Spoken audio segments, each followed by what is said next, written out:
In a masterful reversal, the enemy's overwhelming numbers became their greatest vulnerability when turned against themselves in the darkness. The kingship offered to Gideon, following his victory, tested whether military success would corrupt divine purpose through human ambition. His principled rejection, "I will not rule over you, nor shall my son rule over you.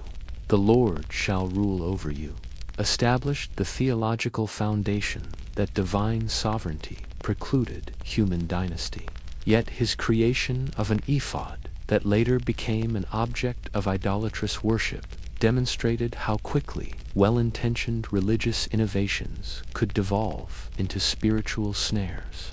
Abimelech's bloody ascension through the slaughter of his 70 brothers revealed the political chaos that followed effective leadership when no institutional structures existed for peaceful succession.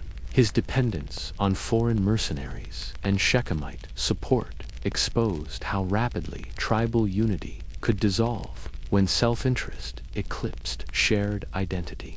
The civil conflict that consumed his reign illustrated the Confederation's vulnerability to self-destruction when competing ambitions superseded common purpose. Samson embodied supernatural strength operating through profoundly flawed human character, demonstrating simultaneously divine sovereignty and human accountability. His Nazirite consecration from birth set him apart for sacred purpose. Yet his emotional vulnerabilities and moral failures proved that spiritual gifts did not automatically produce spiritual maturity. The personal vendettas driving his conflict with Philistine oppressors escalated into guerrilla warfare that struck terror throughout enemy settlements.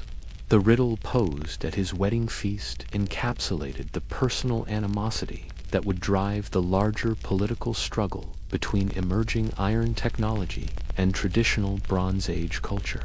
Samson's retribution for his wife's betrayal demonstrated how individual action could challenge foreign domination even when tribal confederation failed to mount unified resistance.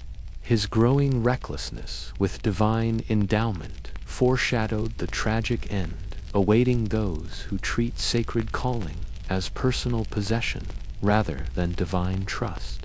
Delilah succeeded where Philistine armies had failed, exploiting emotional vulnerabilities that physical might could never protect against. Samson's gradual revelation of his